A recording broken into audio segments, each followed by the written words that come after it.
സംസ്ഥാനത്ത് ഏറ്റവും കുറവ് പോളിംഗ് രേഖപ്പെടുത്തിയ ലോക്സഭാ മണ്ഡലം പത്തനംതിട്ടയിലെ UDF സ്ഥാനാർത്ഥി ആന്റോ ആന്റണിയാണ് നമ്മോടൊപ്പമുള്ളത്.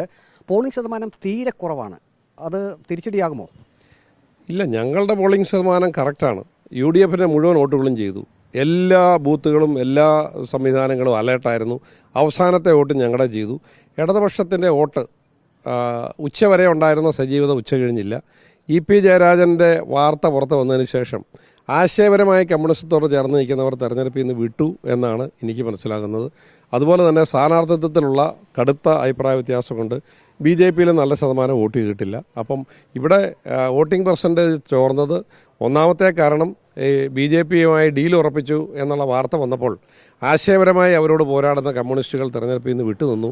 രണ്ടാമത് സ്ഥാനാർത്ഥിത്വത്തിലുള്ള അഭിപ്രായ വ്യത്യാസം കൊണ്ട് BJP അണികളും വിട്ടുനിന്നു. അതാണ് കാരണം. രാവിലെ പോളിംഗ് ബൂത്തുകളിൽ നല്ല തിരക്ക് അനുഭവപ്പെട്ടിരുന്നു.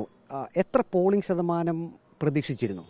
അല്ല, ഇത് പോളിംഗ് ബൂത്തിൽ കടുത്ത തിരക്ക് അനുഭവപ്പെട്ടപ്പോൾ കുറേ പോളിംഗ് ഓഫീസർമാർ ചെയ്തത് എന്താ?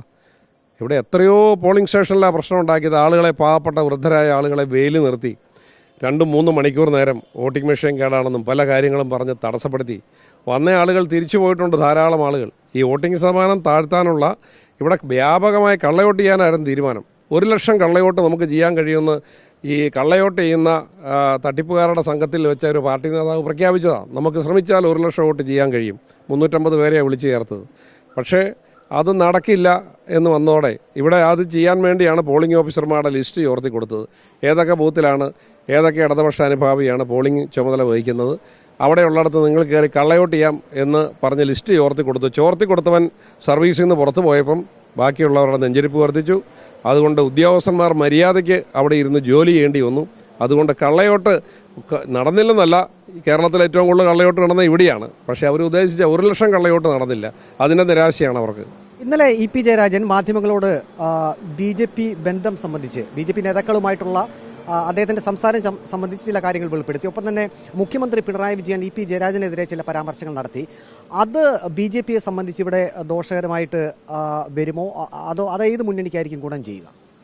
അല്ല, EP ജയരാജൻ മുഖ്യമന്ത്രി അറിയാതെ ഒറ്റയ്ക്ക് പോയി സംസാരിക്കുമെന്ന് നിങ്ങളാരെങ്കിലും വിശ്വസിക്കുന്നുണ്ടോ?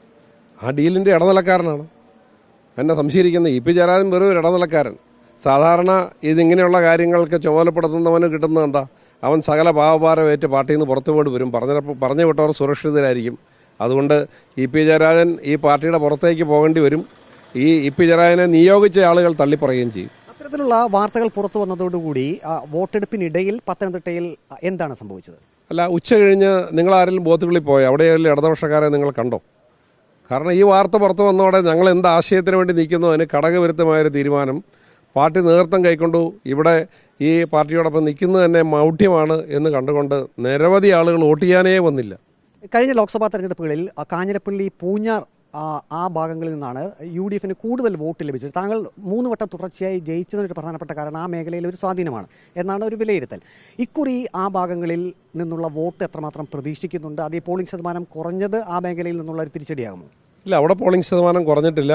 അവിടുന്ന് കഴിഞ്ഞ തവണത്തേക്കാൾ വലിയ ഭൂരിപക്ഷമായിരിക്കും ഇത്തവണ.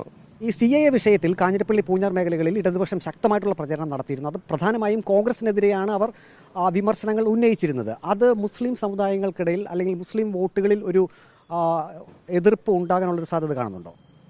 അല്ല, അത് വോട്ട് വരുമ്പം കാണാം. അവർക്ക് യഥാർത്ഥ പ്രതിയെ പിടികിട്ടിയിട്ടുണ്ട്. ഇത് BJPയോടൊപ്പം നിൽക്കുകയും കള്ളക്കളി കളിക്കുകയും ചെയ്യുന്ന ആരാണെന്നുള്ള അവർക്ക് നന്നായി മനസ്സിലായിട്ടുണ്ട്. അതുകൊണ്ട് അതനുസരിച്ച് അവർ വോട്ട് കിട്ടിയിരിക്കുന്നത്. കഴിഞ്ഞ തവണ കിട്ടിയതിൻ്റെ പകുതി വോട്ടേ ഈ മേഖലകളിൽ നിന്ന് അവർക്ക് കിട്ടും. അടൂർ നിയമസഭാ മണ്ഡലത്തിലാണ് ഏറ്റവും ഉയർന്ന പോളിംഗ് രേഖപ്പെടുത്തിയത്. കഴിഞ്ഞ നിയമസഭാ തെരഞ്ഞെടുപ്പിൽ UDFിലെ MG കണ്ണൻ നിസാര വോട്ടുകൾക്കാണ് LDFിലെ ചിറ്റയം ഗോപകുമാറിനോട് പരാജയപ്പെട്ടത്. നേരിയ വ്യത്യാസം മാത്രമേ ഉണ്ടായിരുന്നുള്ളൂ. അടൂർ നിയമസഭാ മണ്ഡലത്തിൽ കോൺഗ്രസിൻ്റെ ഒരു സാധ്യത എങ്ങനെയാണ് കാണുന്നത്? വോട്ട് കൂടുതൽ കിട്ടുമോ? കഴിഞ്ഞ തവണ എനിക്ക് ഭൂരിപക്ഷം കിട്ടാതെ പോയ ഏക മണ്ഡലമാണ്. ഇത്തവണ ഞാനിതാ നിങ്ങളോട് പ്രഡിക്റ്റ് ചെയ്യുന്നു. നിങ്ങൾ അടൂർ എണ്ണിക്കൂ. അടൂരിൽ നിന്ന് എൻ്റെ ഭൂരിപക്ഷം എത്രയായിരിക്കും എന്നുള്ളത് നിങ്ങൾ തന്നെ വിലയിരുത്തിക്കൂ. BJPയെ സംബന്ധിച്ച് കഴിഞ്ഞ ലോക്സഭാ തെരഞ്ഞെടുപ്പിൽ അവർ വലിയ മുന്നേറ്റം ഉണ്ടാക്കിയിരുന്നു. ഇക്കുറി ആ ട്രെൻഡ് ഉണ്ടായിരുന്നോ? അത് സംബന്ധിച്ചുള്ളൊരു വിലയിരുത്തൽ എന്താണ്? ഒരു ട്രെൻഡും ഇല്ലായിരുന്നു. പിന്നെ ഒരു അണികൾ അക്സെപ്റ്റ് ചെയ്യാത്ത ഒരു സ്ഥാനാർത്ഥിയെ കൊണ്ട് ഇവിടെ നിയോഗിച്ചു. അതോടെ ആ അണികൾ നിരാശരായി. മാത്രമല്ല, ദുർബലരായ സ്ഥാനാർത്ഥി ഇടുന്ന ഡീലിന് വേണ്ടിയാണ്. ഇവർ തമ്മിലുള്ള കച്ചവടത്തിനാണ്, വോട്ട് കച്ചവടത്തിനാണ് ഇങ്ങനെയുള്ള ഈ നിയമമെല്ലാം കണ്ടിട്ടില്ലാത്തൊരു സ്ഥാനാർത്ഥിയെ ഇവിടെ കൊണ്ടുപോയിട്ടത്. അതോടെ BJPയുടെ നല്ല ശതമാനം വോട്ടുകൾ പോൾ ചെയ്യാനേ വന്നിട്ടില്ല. ആ വോട്ടുകൾ എങ്ങോട്ടേക്ക് പോകും? അതായത് അവർ പോൾ ചെയ്യാനേ വന്നിട്ടില്ല. വോട്ടിംഗ് ശതമാനം കുറഞ്ഞതിൻ്റെ കാര്യമാണ്. CPM-കാർ വോട്ട് ചെയ്തിട്ടില്ല, BJP-ക്കാർ വോട്ട് ചെയ്തിട്ടില്ല. കഴിഞ്ഞ തവണ കെ സുരേന്ദ്രൻ വിജയിക്കുമെന്നൊരു പ്രതീക്ഷയിൽ കൂടുതൽ വോട്ടുകൾ അത് UDF-ലേക്ക് ധാരാളം വന്നിരുന്നു. അത് LDF-നാണ് ക്ഷീണം ചെയ്തത്. ഇക്കുറി അത്തരം സാഹചര്യങ്ങളൊന്നും ഇല്ലായിരുന്നു. ആ ഒരു കാര്യത്തെ എങ്ങനെയാണ് നോക്കിക്കാണുന്നത്? അല്ല, എന്തിനാ ജനങ്ങൾ LDF വോട്ട് ചെയ്യുന്നത്? എന്ത് കാര്യത്തിൻ്റെ പേര് ചെയ്യണം? ഏതെങ്കിലും പാവപ്പെട്ടവന് ഗുണമുണ്ടോ? ആർക്ക് പ്രയോജനം? കഴിഞ്ഞ കുറേ നാളുകളായി ഇവിടെ വോട്ട് മേടിച്ച് അധികാരത്തിരിക്കുന്നു. ഇവിടെ ഈ സാധാരണക്കാരൻ്റെ ജീവിതം തകർത്തില്ലേ?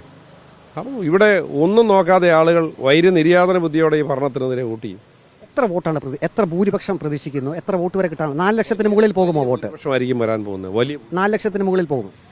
അല്ല, വലിയ ഭൂരിപക്ഷമായിരിക്കും. ഞാൻ ഭൂരിപക്ഷം പറയുന്നില്ല, പക്ഷേ വലിയ ഭൂരിപക്ഷമായിരിക്കും ലഭിക്കാൻ പോകുന്നത്. താങ്കൾക്ക് കിട്ടിയ കഴിഞ്ഞ 3 തെരഞ്ഞെടുപ്പിൽ കിട്ടിയതിനേക്കാളും ഭൂരിപക്ഷം പ്രതീക്ഷിക്കും. അതെ. കഴിഞ്ഞ 3 ലോക്സഭാ തെരഞ്ഞെടുപ്പുകളിൽ താൻ നേടിയ ഭൂരിപക്ഷത്തെക്കാൾ വലിയ ഭൂരിപക്ഷം ഇക്കുറി പത്തനംതിട്ട ലോക്സഭാ മണ്ഡലത്തിൽ കിട്ടുമെന്നാണ് UDF സ്ഥാനാർത്ഥി ആന്റോ ആന്റണി പറയുന്നത്. വീഡിയോ ജേർണലിസ്റ്റ് അജി കൊടുമണ്ണൊപ്പം reporter Praveen Purushothaman. In reporter, Pathanamthitta.